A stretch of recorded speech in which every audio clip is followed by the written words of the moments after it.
کراچی میں ہونے والے نسلی بنیادوں پر لسانی فسادات جو کہ آج تک رکنے کا نام نہیں لے رہے ہیں، ان فسادات نے پچھلے 50 سالوں سے قانون نافذ کرنے والے اداروں کو مشکل میں ڈال رکھا ہے۔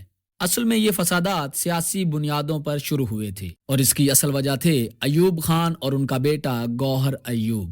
اس معاملے میں تاریخی حقائق کو ترتیب سے بیان کیا جائے تو یہ سب پاکستان کے اس پہلے صدارتی انتخاب سے شروع ہوا تھا جس میں تھے تو 4 امیدوار، مگر اصل مقابلہ پاکستان کے دوسرے صدر جنرل ایوب خان اور بانی پاکستان محمد علی جناح کی بہن فاطمہ جناح کے درمیان تھا، جو متحدہ حزب اختلاف کی امیدوار تھی۔ مادر ملت کا لقب پانے والی فاطمہ جناح 31 جولائی 1893 کو برٹش انڈیا کی ریاست گجرات کے ساحلی علاقے کاٹھیا واڑ میں پیدا ہوئیں۔ وہ اپنے 4 بھائیوں اور 3 بہنوں میں سب سے چھوٹی تھی۔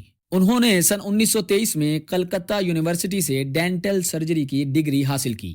وہ آل انڈیا مسلم لیگ کی سب سے فعال خاتون رہنما تصور کی جاتی تھیں اور اپنے بھائی محمد علی جناح کی سب سے قریبی معتمد رہیں۔ فاطمہ جناح بانی پاکستان کی وفات کے فوراً ہی بعد پاکستان کی ملٹری اسٹیبلشمنٹ کے جبر کا شکار رہیں، یہاں تک کہ 11 ستمبر 1948 کو اپنے بھائی کی وفات کے بعد انہیں پاکستان کے پہلے وزیر اعظم لیاقت علی خان کے دور میں 1951 تک قوم سے خطاب کرنے یا عوام سے مخاطب ہونے سے محروم رکھا گیا۔ ملک کی طاقتور اسٹیبلشمنٹ انہیں قوم دشمن جانتی تھی۔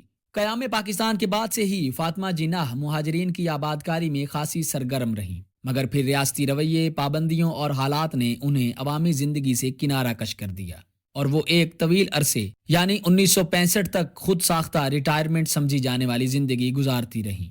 در حقیقت قدرت نے فاطمہ جناح کی سیاست میں واپسی کا انتظام اس وقت شروع کیا جب سکندر مرزا نے سن 1958 میں وزیر اعظم فیروز خان نون کی حکومت اور دستور ساز اسمبلی دونوں کو برطرف کرتے ہوئے اس وقت کی ملکی فوج کے سربراہ جنرل ایوب خان کو چیف مارشل لا ایڈمنسٹریٹر مقرر کر دیا۔ اس کے بعد صرف 13 ہی دن بعد جنرل ایوب خان نے سکندر مرزا کو بھی برطرف کر دیا اور خود کو ملک کی تاریخ کا دوسرا صدر مقرر کر لیا۔ سن 1965 میں جب صدر ایوب خان کی متعارف کردہ بنیادی جمہوریت کے تحت منعقد ہونے والے پاکستان کے پہلے صدارتی انتخابات کی گہما گہمی شروع ہوئی تو سیاسی قوتوں نے اتحاد قائم کر کے ایوب خان کی فوجی آمریت کے خاتمے کی تحریک کا آغاز کیا۔ ملک کی بڑی سیاسی جماعتوں کی قیادت کے بے حد اصرار اور سیاسی حالات کے پیش نظر بالآخر فاطمہ جناح نے اپنی خود ساختہ ریٹائرمنٹ 1965 میں ختم کر دی۔ اب 71 سالہ فاطمہ جناح عوامی اور سیاسی زندگی میں واپس آئیں۔ گورنر جنرل غلام محمد، صدر سکندر مرزا اور صدر ایوب کے ساتھ بطور پرنسپل سیکرٹری کام کرنے والے سینئر بیوروکریٹ قدرت اللہ شہاب اپنی کتاب شہاب نامہ میں لکھتے ہیں کہ آئین کی روح سے صدر کے انتخاب سے قبل قومی اور صوبائی اسمبلی کے انتخابات ہونا لازم تھے، مگر صدر ایوب نے مئی 1964 میں آئین میں قومی اسمبلی کے ذریعے ایسی ترمیم کروانے کی سرتوڑ کوشش کی جس کے تحت نیا صدر منتخب ہونے تک اقتدار موجودہ صدر یعنی خود ایوب خان کے ہاتھ میں رہے۔ یہ ایک ایسی ترمیم تھی جس سے صورتحال مکمل طور پر صدر ایوب کے حق میں ہو جاتی۔ شہاب نامہ کے مطابق جب قومی اسمبلی میں ترمیم کے حق میں مطلوبہ اراکین کی تعداد حاصل کرنا دشوار ہو گیا تو صدر ایوب کی حکومت نے دھونس، دھاندلی، لالچ اور فریب سے کام لے کر اپوزیشن کے 8 اراکین کو بھی ساتھ ملا لیا۔ دلچسپ بات یہ ہے کہ سن 2024 میں اس تاریخ کو دوبارہ دہرایا بھی گیا ہے۔ ایسی ہی ترمیم پاکستان میں حالیہ دنوں میں 26ویں آئینی ترمیم کی صورت میں منظور کروانے کے لیے اپوزیشن ارکان کے اہل خانہ کو اغوا کر کے یہ ترمیم منظور کروائی گئی ہے۔ لیکن دلچسپ بات یہ ہے کہ ترمیم منظور ہونے سے پہلے خود ایوب خان نے بڑے اہتمام سے سیاسی جماعتوں سے متعلق ایکٹ میں یہ شرط رکھوائی تھی کہ اگر قومی یا صوبائی اسمبلی کا کوئی رکن اپنی جماعت سے علیحدہ ہوگا تو اسے اسمبلی کی نشست سے بھی دستبردار ہونا پڑے گا۔ لیکن قومی اسمبلی کے ان 8 بھگوڑے اراکین کے خلاف ایسی کوئی کارروائی عمل میں نہ لائی گئی جنہوں نے اس ترمیم کے حق میں ووٹ دیا تھا، بلکہ ان میں سے ایک کو تو بعد ازاں لاہور ہائی کورٹ کا جج بنا دیا گیا۔ بالآخر آئین میں صدر ایوب خان کی مطلوبہ ترمیم منظور ہو گئی۔ اب پوری حکومت اور تمام تر ریاستی مشینری صدر ایوب خان کے اشاروں پر چل رہی تھی۔ ذرائع ابلاغ ہوں یا ریاستی ادارے، کوئی صدر ایوب کے احکامات کی خلاف ورزی کی بات بھی نہیں کر سکتا تھا۔ پولیس اور انتظامیہ ہر سرکاری حکم بجا لانے پر ہمہ وقت تیار اور ہر ادارہ صدر ایوب کے اشاروں کا منتظر رہتا تھا۔ شہاب نامہ کے مطابق آئین میں ایک اور ترمیم کے ذریعے دیہات میں نمبرداروں، انعامداروں، سفید پوشوں اور ذیلداروں کو بنیادی جمہوریت کا انتخاب لڑنے کا اہل قرار دے دیا گیا۔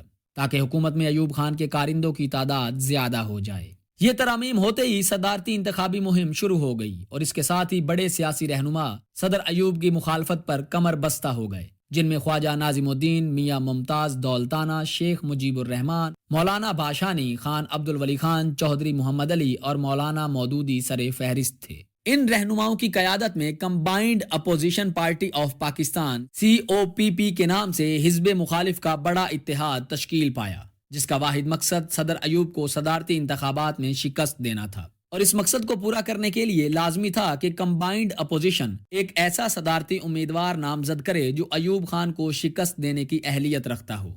اتحاد کے سامنے دو نام تھے، ایک فاطمہ جناح اور دوسرا جنرل محمد اعظم خان، اور دونوں میں سے فاطمہ جناح کو صدارتی امیدوار چنا گیا۔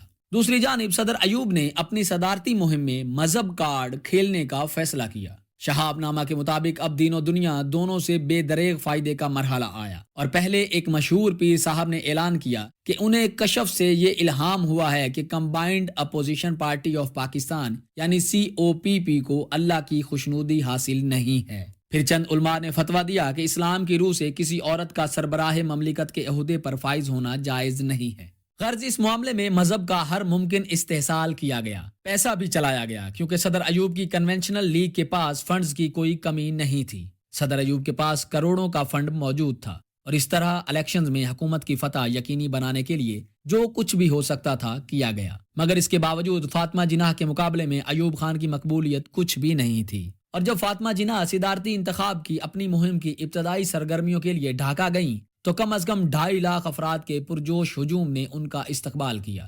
جس ریل گاڑی پر وہ سفر کر رہی تھیں وہ اپنی منزل پر اس لیے 22 گھنٹے کی تاخیر سے پہنچی کیونکہ ہر اسٹیشن پر کوئی نہ کوئی مداح یا حامی زنجیر کھینچ لیتا اور فاطمہ جناح سے خطاب کی فرمائش کی جاتی۔ اس ہجوم نے فاطمہ جناح کو مادر ملت کا لقب دیا۔ کمپین کے ماحول میں شدید گھٹن تھی۔ مادر ملت تو تیار ہی نہ تھیں انتخاب میں صدارتی امیدوار بننے پر، وہ صرف اس شرط پر تیار ہوئیں کہ اگر وہ منتخب ہو گئیں تو 6 ماہ کے اندر 1956 کا آئین بحال کروائیں گی، اور اس آئین کے تحت انتخابات کروا کر ملک جمہوری حکومت کے حوالے کر کے ایک بار پھر سیاست سے کنارہ کش ہو جائیں گی۔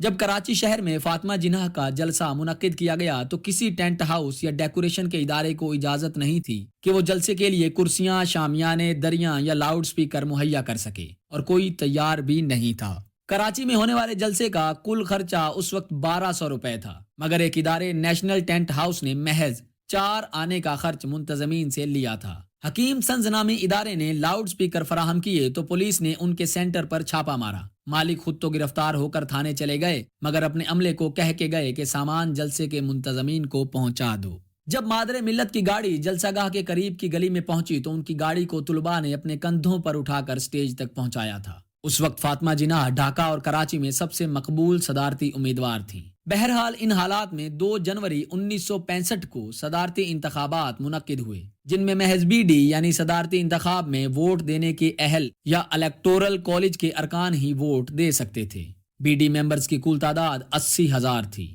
شہاب نامہ کے مطابق 3 جنوری کو جب نتائج کا اعلان ہوا تو صدر ایوب کے حق میں 49,647 ووٹ اور فاطمہ جناح کے حق میں 28,345 ووٹ کا اعلان ہوا، اور یوں شدید دھاندلی کے بعد ایوب خان 21,302 ووٹ کی برتری سے جیت گئے۔ دھاندلی کی وجہ سے عوام میں شدید غم و غصے کی لہر پائی جا رہی تھی۔ یہ پاکستان کے گزشتہ سن 2024 میں ہونے والے الیکشن جیسا ہی منظر تھا۔ 2024 کے الیکشن کے بارے میں پاکستان کے سابق وزیر اعظم شاہد خاقان عباسی نے ایک نجی ٹی وی چینل پر انٹرویو کے دوران بیان دیا ہے کہ سن 1965 کے صدارتی انتخاب میں بھی فارم 45 پر فاطمہ جناح جیت چکی تھی، لیکن فارم 47 جنرل ایوب کے ہاتھ میں تھا۔ آئیں اب آپ کو بتاتے ہیں یہ فسادات کب اور کیسے شروع ہوئے۔ حقیقت یہ ہے کہ بنگالی اور اردو بولنے والے مہاجرین نے بڑی تعداد میں ڈھاکہ اور کراچی کے اندر فاطمہ جناح کا ڈٹ کر ساتھ دیا تھا۔ صدر ایوب خان ڈھاکہ کا غصہ تو جیسے تیسے پی گئے، لیکن انہوں نے کراچی کو سبق سکھانے کا فیصلہ کیا۔ بعد میں انہی 2 قوموں یعنی مہاجرین اور بنگالیوں پر ملٹری اسٹیبلشمنٹ کی جانب سے قائد اعظم محمد علی جناح کی ہمشیرہ کا ساتھ دینے کے لیے غداری کا الزام عائد کر دیا گیا۔ صدر ایوب کی فتح کے اعلان کے بعد صدر ایوب خان کے بیٹے گوہر ایوب، جو کہ پاکستان آرمی کے ریٹائرڈ کیپٹن بھی تھے، انہوں نے فیصلہ کیا کہ وہ کراچی میں فتح کی خوشی میں ایک جلوس نکالیں گے۔ ان کے جلوس میں ٹرک، جیپ، ویگن، بس اور رکشوں کی طویل قطاریں تھیں۔ ان سب کے ڈرائیورز اور سواریاں زیادہ تر پشتون قومیت سے تعلق رکھنے والے افراد تھے۔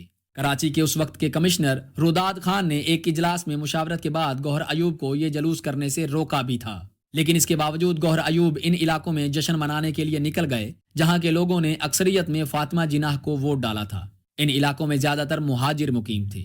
لیاقت آباد اور چند دوسرے علاقوں میں جلوس اور شہریوں کے درمیان کچھ جھڑپیں ہوئیں۔ بڑے پیمانے پر ہنگامہ آرائی اور زیادہ تر ہلاکتیں ناظم آباد چورنگی سے لیاقت آباد ڈاکخانے کی سمت اس سڑک پر ہوئیں جسے اب الطاف علی بریلوی روڈ کہا جاتا ہے۔ کراچی میں لسانی فسادات کی اصل وجہ بھی یہی واقعہ ہے۔